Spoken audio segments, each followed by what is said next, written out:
leave my solitude now that Fatio's gone.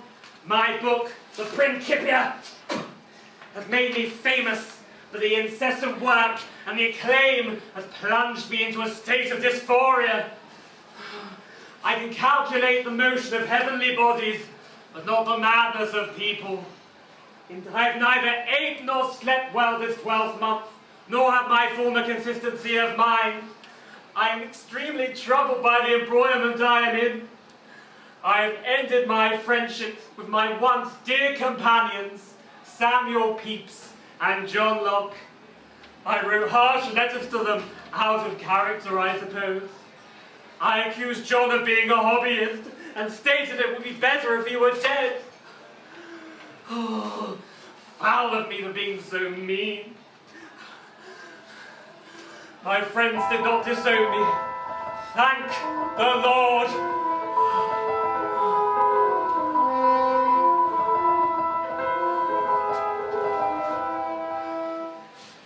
Perhaps that comet was a bad omen. Everyone became hysterical over it, but not me. I never gave in to superstition.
I was a strange child, so my mother thought, endlessly curious, asking questions.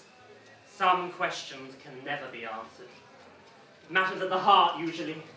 Natural philosophy was always much easier to me than human relationships. Now those were tough. Still are. They called him my ape, Newton's ape, they said of Fatio, that Swiss mathematician. So cruel, it pained me to hear their jibes. I exposed him to my Arianism. It would have shocked anyone else, but Fatio was different. Believing that Jesus was separate in spirit to the Almighty was not popular. I was nearly kicked out of Cambridge for not sanctifying the Trinity. Newton was born on a farm at the manor house, Woolsford, Lincolnshire. His father died 3 months before his birth.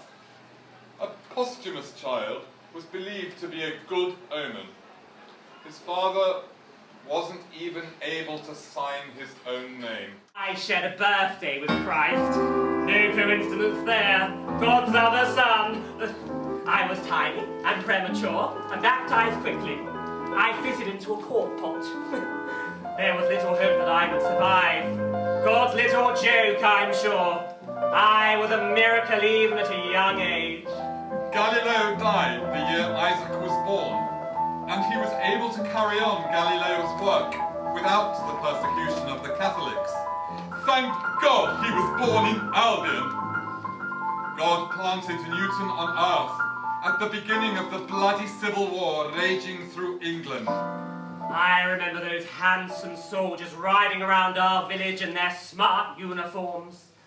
We had to protect our manor and our goods, so they did not help themselves.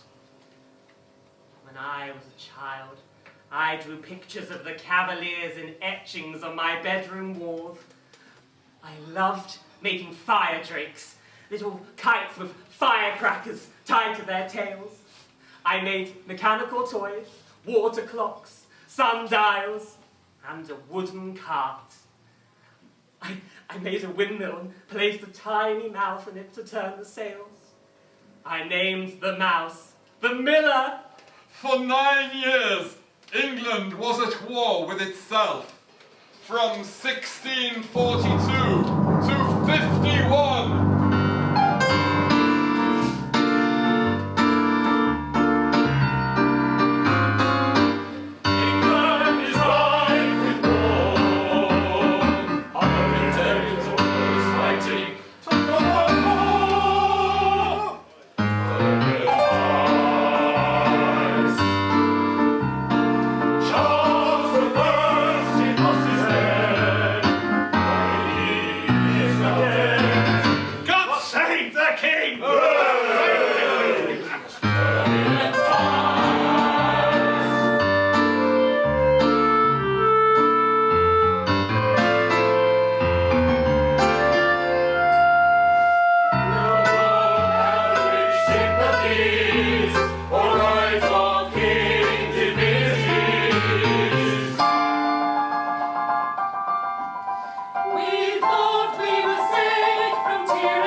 was 12, he was sent to King's Grammar School in Grantham. At first, he was a very poor student, rating 78th out of 80. He was bottom of the class. However, one day, something happened to change all that. I was on my way to school when a boy approached me and kicked me in the stomach. I was in a red mist. His actions made me double think the power in my wrist. I pulled his ears and pushed his face against the side of the church. I knocked him down and won the fight. And at last, I saw the light. I could beat him in the classroom too. He literally kick-started my academic career. That silly boy, my nemesis, made study my genesis. Against the odds, there was something in the air that night. I had the invisible touch. It was clear I was made for higher things. I soon discovered I had wings. Whilst at school, Isaac lived with Dr. Clark and his 3 stepchildren, 2 boys and a girl. It was a very cramped room in the attic above Clark's apothecary. Isaac didn't mind the lack of space. Dr. Clark was a very generous and kind sort. He gave Isaac freedoms that he had never known before.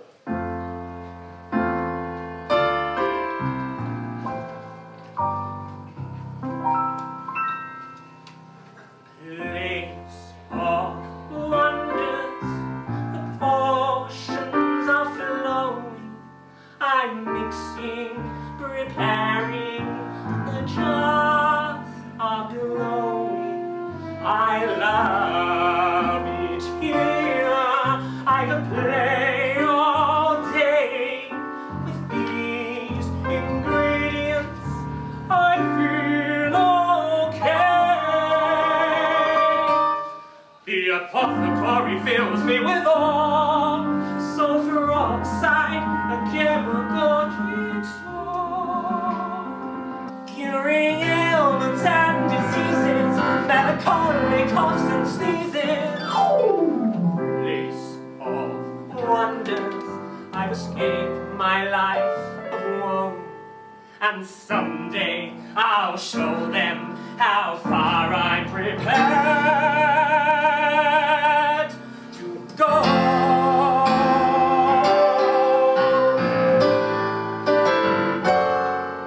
I'm mixing and stirring and boiling. You can so many conditions indeed. It's fun to experiment this way. The apothecary is planted, and you see. In this place of wonders, I study every book I can find. A new world I've discovered, a new one for my mind. This interest and desire has set my mind on fire. List of wonders. Place of wonders. Place of wonders.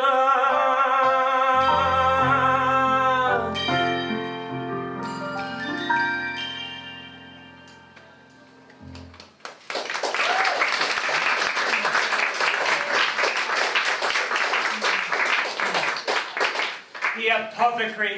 Oh, such happy memories. There was a girl, Dr. Clark's stepdaughter, Miss Catherine Storer. Was it love? It didn't last long. But I was very attached to that dear girl. I carved her toy furniture for her doll's house. I preferred to play with her than any of the other pupils at school. She loved the things that I made and thought me so clever.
I suppose she may have liked me. I certainly liked her. Did I love her? There were his studies to attend to. Reading and being the best pupil at school, this took up most of his time. He had no intentions of going back home to the farm, but something went wrong. Isaac's mother began to meddle with the boy's education. He had been doing especially well at school, and was the apple of my eye. Suddenly, I was hauled back into that bedlam of a place, summoned back to the hateful farm to fulfill Mother's dream of me becoming a gentleman farmer. I thought it was a joke at first, a rather cruel joke. What did Mother ever know of education? She was involved with base, simple interests, like property and looking after sheep. I didn't want that life for myself, but I had no choice and went back to bear my responsibilities like the prodigal son. I missed the apothecary. Dr. Clark had been so good to me, understood me somewhat, and gave me a freedom that I had never experienced before. Now it was over, and I had to go back to mucking out pigs. Pigs, disgusting, vile, venomous creatures. Oink, oink. Disgusting work.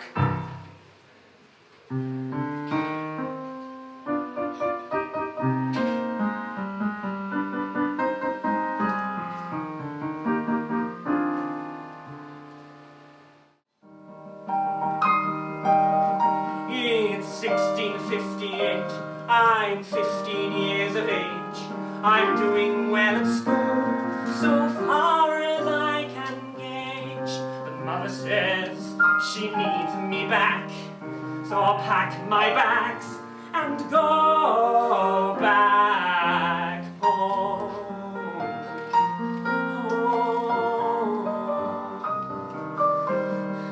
But home is not where I want to be. I've got finer things to do than count the sheep. I am to read, I have to write. I'm a useless farmer, I'm far too bright. I can't take orders, I can't be told. This farming business leaves me cold.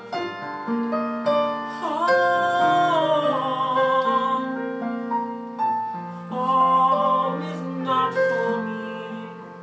Home is full of lonely memories.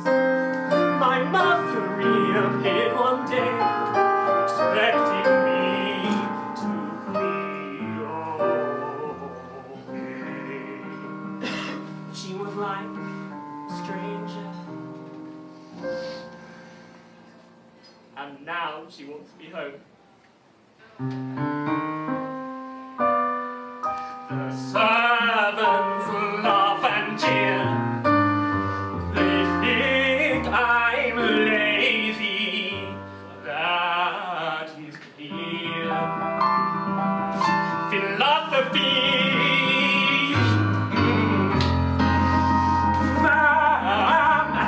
mathematics, anatomy,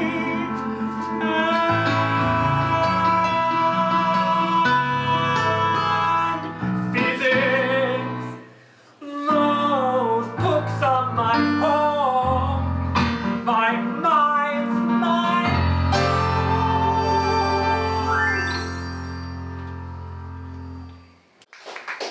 When Isaac was only 3, his mother remarried. Barnabas Smith, vicar of a local parish. She left the poor boy with his grandparents and went to live with her new husband. Isaac never forgave Hannah for abandoning him. When he was 20, he wrote to her.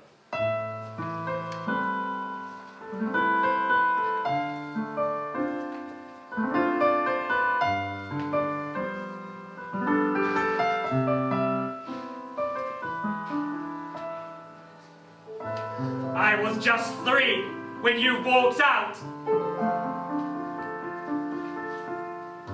Did you stop loving and caring for me?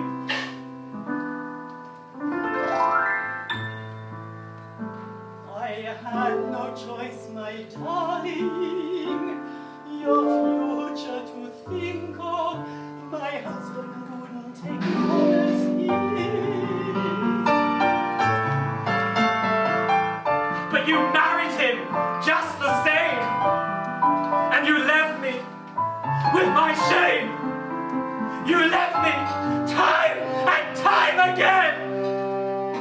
It was for your protection, my angel. I thought I'd be back soon to claim you as my son. I had my reasons. It wasn't because I didn't love you.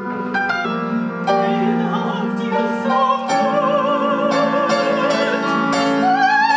love you, my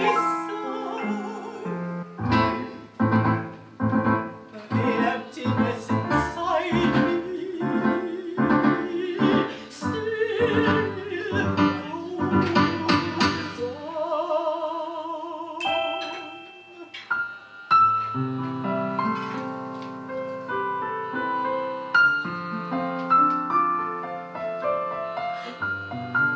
I left you, my Isaac, my son.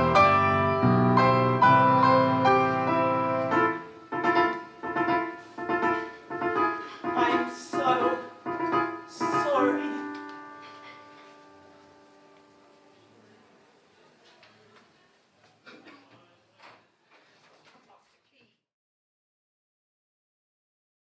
Honi soit qui mal réponse. Evil to him, who evil thinks. I've been headmaster for 30 years, and I've never seen a student as gifted as this young sir. Let me introduce you to Mr. Isaac Newton, who has won a place at Trinity College, Cambridge. A brilliant student with exceptional ability. He'll go far.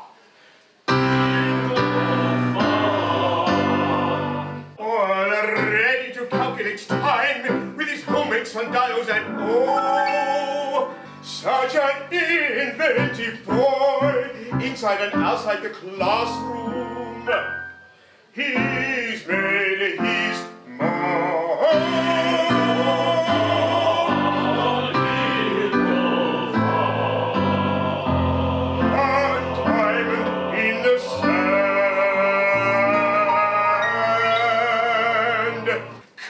and lanterns, windows and carts, a carpenter's hands, with a scholar's heart.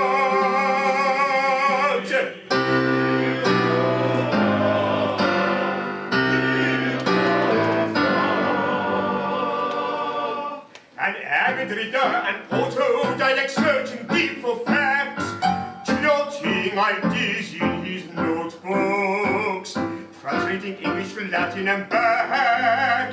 He'll go far. This young man will go far. All nothing but adversity, running here and running there, avoiding all his joy.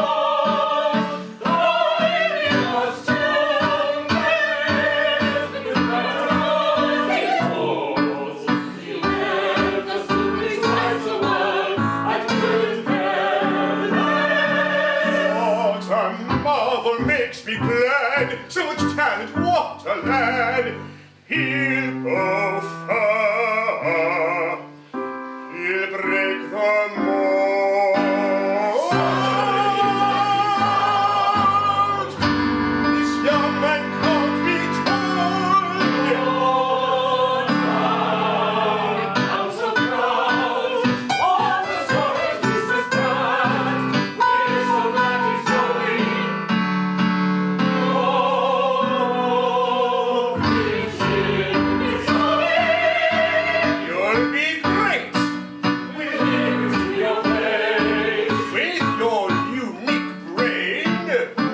It's in Cambridge we hope you'll remain.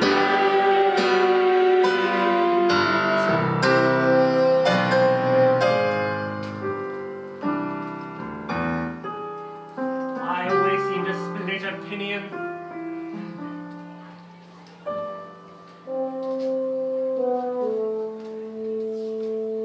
So what's new?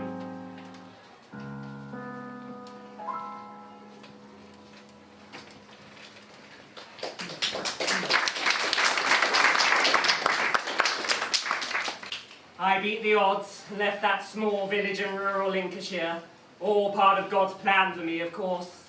I had begun my path of unlocking the sweet mysteries of the universe.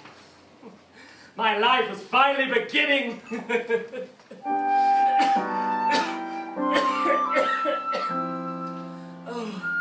I'd say this year, 1693, is something of an annus horribilis for me. The success of my great work in 1687, the Principia, has brought me fame, but not happiness. I've shared my knowledge with the world, my theories of gravity, my laws of motion, little concepts like that. Easy. It's not my intellect that has suffered. It is more complex matters. I can trust reason and logic, but the heart has no map, no equation, no instructions. One cannot find the answers in a book. More's the pity. Since Fatio left, I've been working like a dog. Sublimation is the key to survival. I promised him an allowance and a fine chamber next to me in Cambridge. And you know what? He snubbed my offer. He abandoned me, used me, teased me, played with my affections, of which I wish I had none, and then disappeared. You made a laughing stock of me, Fatio! You've emotionally battered me, you ungrateful bastard!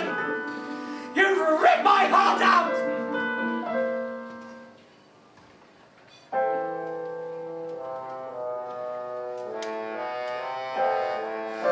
Nicola, Fatio, Dedouille. What happened to us? We've been so close, inseparable. I wish I could get back that time we spent together. Those 4 years were the best years of my life. I told you everything. The hours and hours we spent talking about philosophy, alchemy, religion. I even exposed my Arianism to you. I shared my soul with you. Everything I had, I gave to you. I gave you my livelihood. I gave you my life. Fatio, come back to me!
Dejected at Trinity College.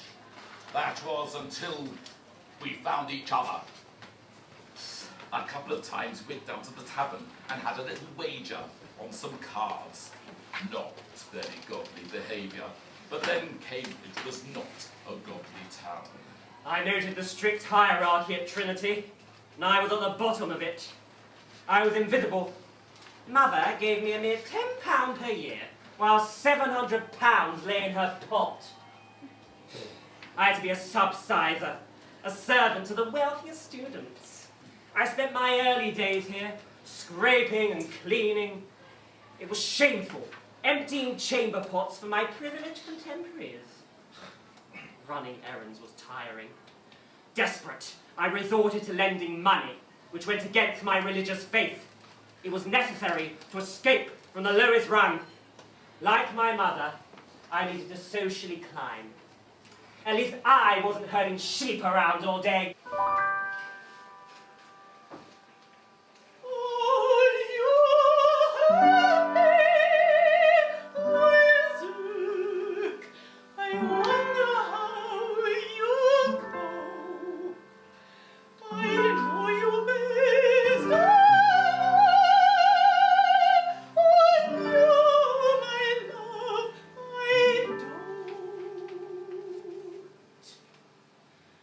Is your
support you.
Plato is my friend. Aristotle is my friend. But my greatest friend is truth.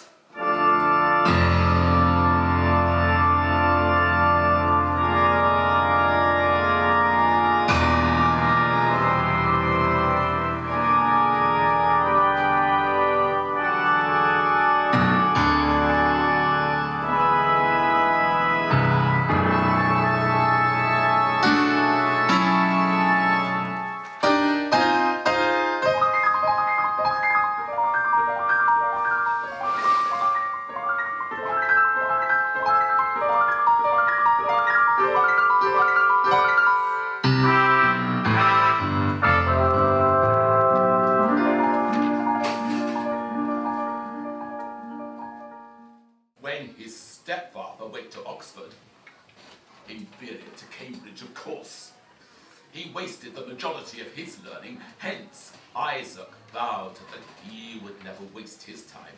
From early on in his life, he had this compulsion to organize and categorize information. It helped him to digest and assimilate knowledge. He wrote down his sins. After all, it was necessary to stay pure to God's plan and confess his wrongdoings. It relieved his conscience. 54 transgressions, that's what I've written down. For the Lord would make of him of great renown. I'll purge my soul, confess my sins, I'll pay the price.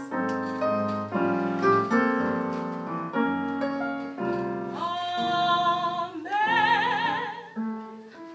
To listen I for him rhythm with emotion of vigor. It relieves the guilt in me and takes away my stigma, my stigma. Oh, cleanse my heart and be saved. Admit my vows, he will be healed. I will the Lord, don't you see? Perfection is impossible for me.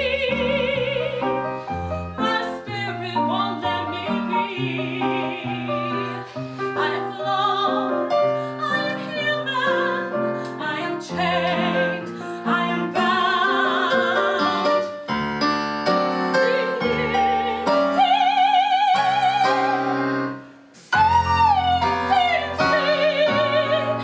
Please save me, Lord,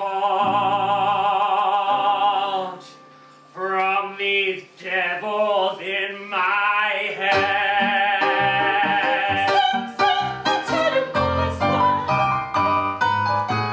I need to breathe God's air. Sin, sin,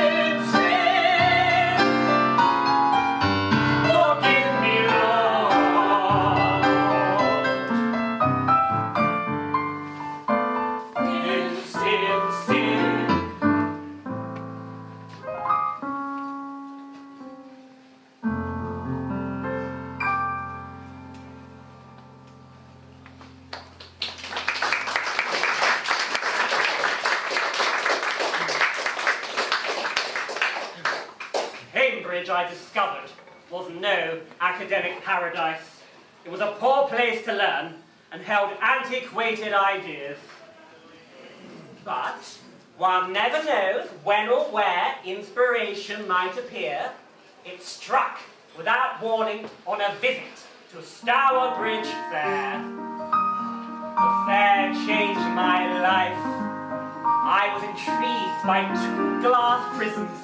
I never expected these toys to lead to such a breakthrough in my understanding of light. I also found an astrology book, but so frustrated was I by the trigonometry inside. I was now on a quest to understand the geometry of Euclid and Descartes. I studied relentlessly for the next 18 months until I had acquired all the mathematics known in Europe.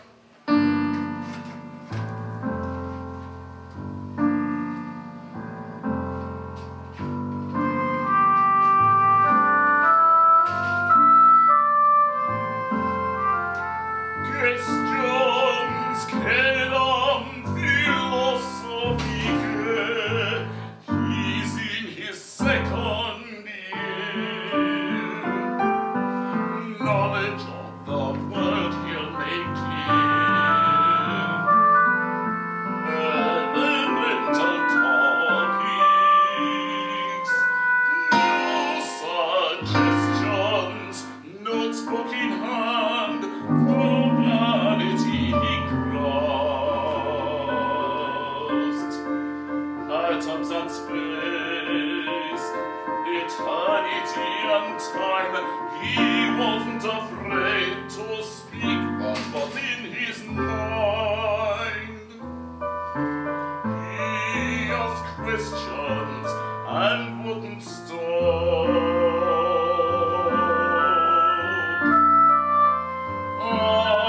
until he changed history and reached the top. Light and color and heat and cold,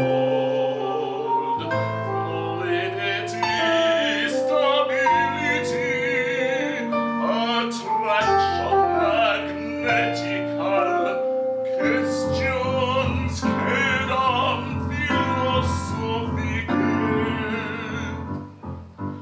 Quaestiones, Quaedam, Philosophiocae.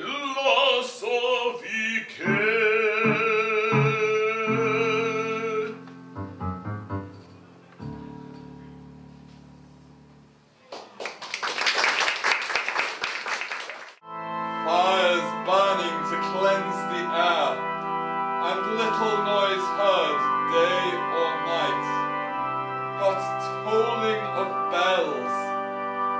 Lord, how melancholy the streets are, and so many poor sick people, full of sores, and so many sad stories overheard as I walk. Everybody talking of this dead, and that man sick. God preserve us all.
plague was approaching Cambridge.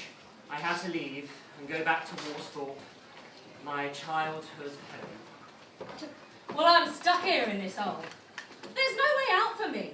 I have no choice but to carry on working, plague or no plague.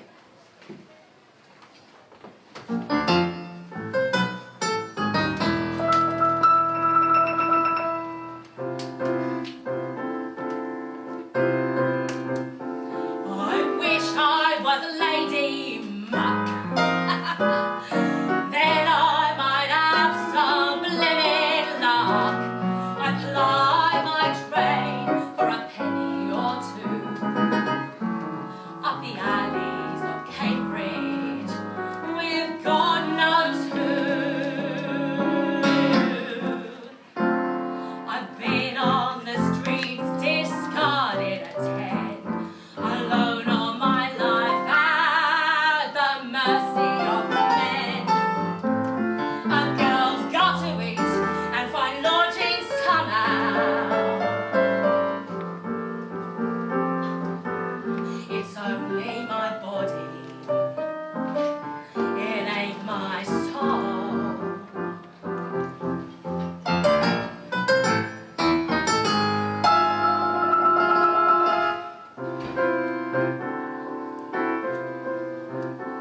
The landlords take most of me money, pimps me out for a taste of me honey. The boss city boys want a girl to have fun with. If I can, I'll fleece 'em. Well, I gotta live. I'm a fallen anger, a border whore. I try to stay clean and above the law. When I get knocked up, the apothecary's near. I take herbs and then I'll drink gin and beer.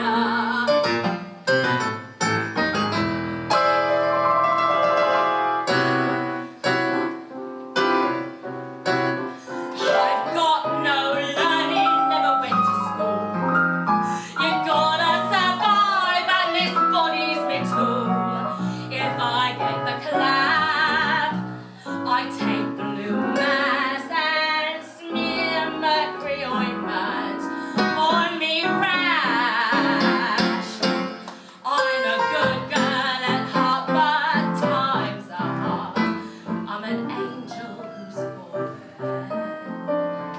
broken and tarred.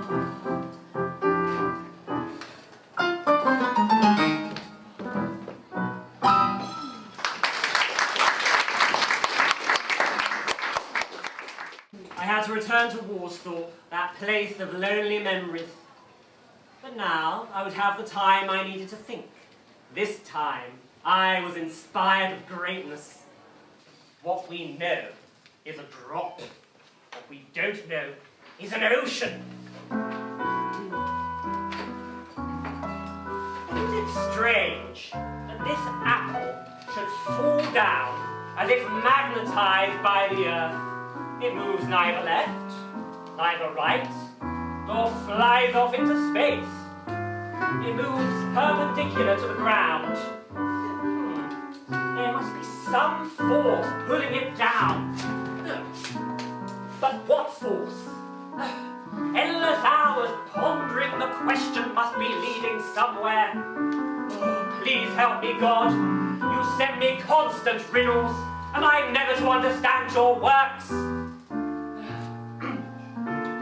The physical reality of my body keeps me down on the ground whilst my mind is hurtling. I can't stop thinking about an ordinary piece of fruit, doing what nature intended, falling to the ground. What is the connection? Why doesn't the very moon this night fall out of the sky? I urgently need to know. Let me into your secrets. Let me in. Perhaps tonight will be the greatest night for humankind. No serpent, spirit of delusion here to trouble me. The fall of man, just a fable. But this apple will give me immortality, as the crucifix did for Christ. I will go further than any human has gone before, further still than Copernicus, Descartes, Maimonides, and Kepler. I have surpassed Aristotle and Galileo too. Why should this force be limited to a certain distance? Why not as high as the moon? From terrestrial to the celestial? Why not? The same force must act on the mighty sphere of the moon and the lesser sphere of this fruit. Oh, stars, shine and dazzle me with your brilliance! At last, I can explain the astronomical observations of Kepler.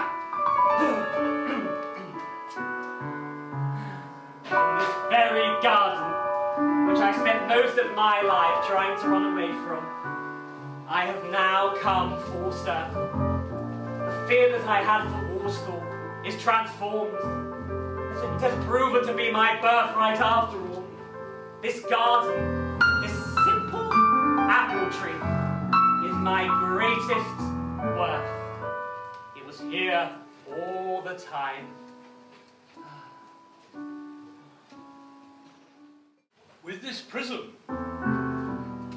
Newton will show the world how light is composed, how the colours reveal themselves. The colour band is wide. Let's add orange and indigo. 7 beautiful colours as in a musical scale. Make up pure white light. And now he's proved that white light is hardly white at all. A prism separates colour. It does not create them. Each colour has its own refractability.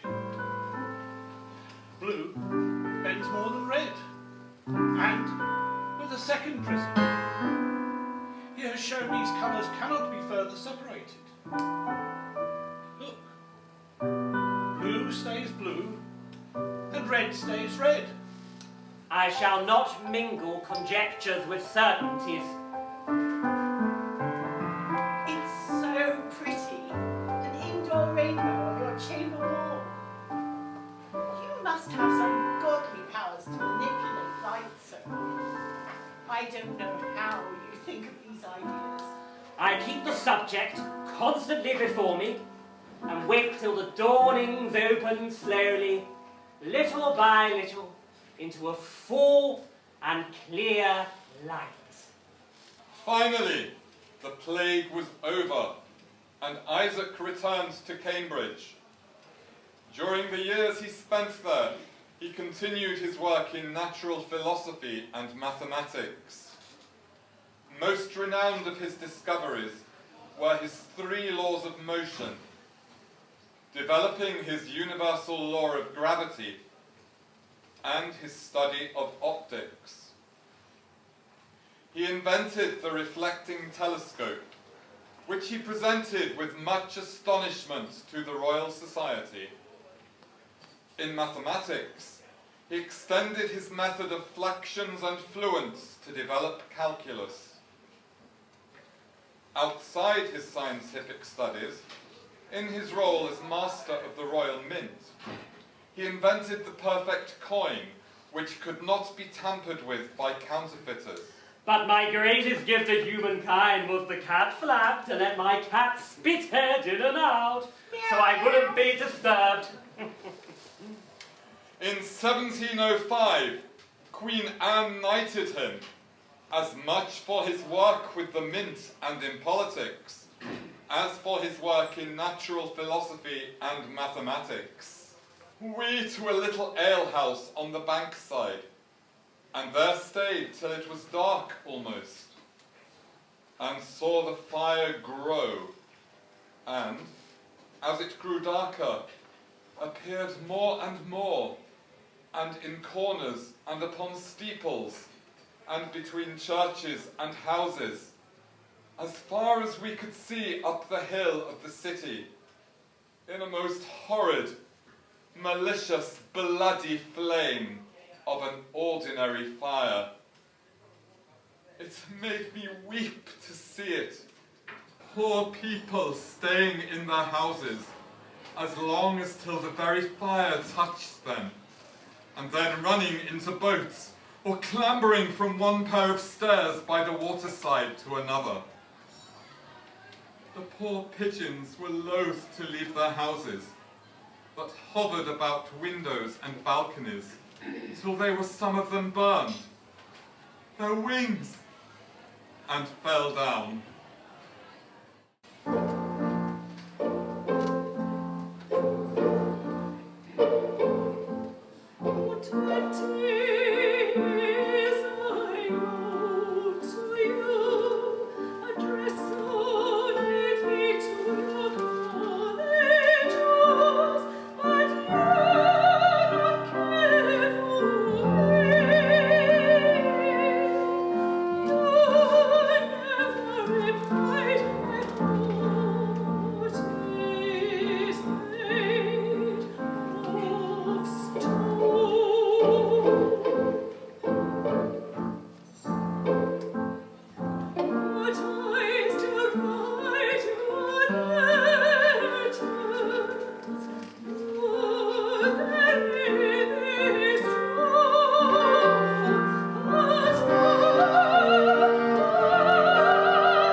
an ancient Greek at school.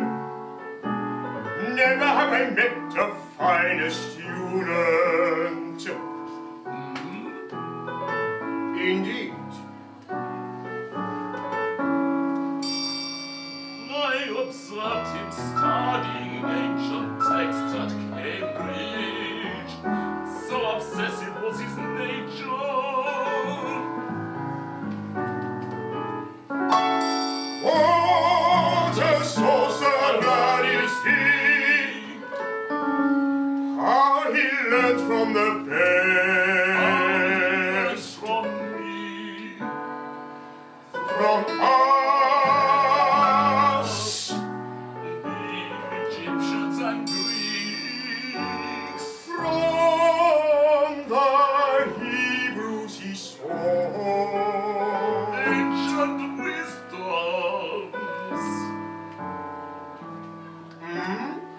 Indeed.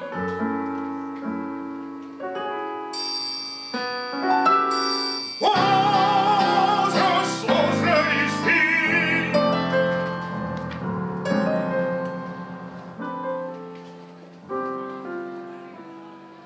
He spent so long unearthing arcane knowledge. 'Tis come to our eyes when we realize what a genius Mr. Ed is. Solomon's temple now flame to assemble the golden symmetry of life. Ancient wisdom. You'll find truth in the past. If only you ask. Nobody got closer to a spiritual composer than our great friend, Mr. Red. What a sorcerer is he!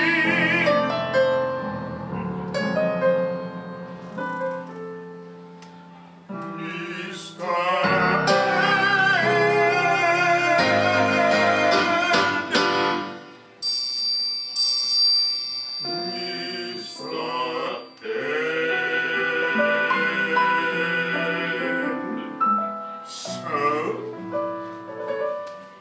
Oh, yes. Assuredly, yes.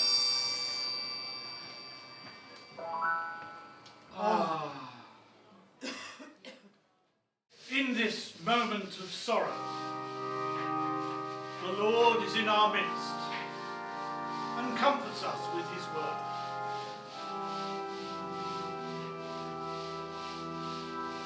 In the name of the Father, and of the Son, and of the Holy Spirit. Amen. I commend you, my dear brother, to Almighty God, and entrust you to your Creator.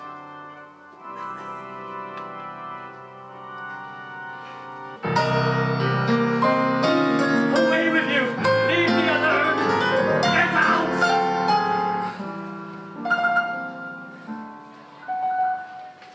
The Father is the only God.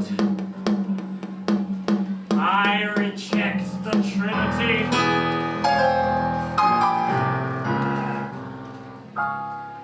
I may be weak and dying,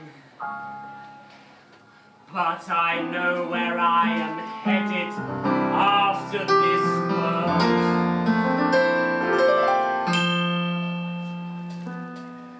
Leave me in peace to return to my Maker. All my life, I have worked hard to be as close to the Lord as I could. And now, finally, we will meet. I have been preparing for this since my earliest beginnings. I have been true and pure in my faith. I deviated from the path, but I returned a more loyal and wiser servant to God. God hath entrusted me with myself. We build too many walls and not enough bridges. The supreme God is an eternal, infinite, and absolutely perfect being. But a being, however perfect, is not the Lord God without dominion. I have seen further. It is by standing on the shoulders of giants.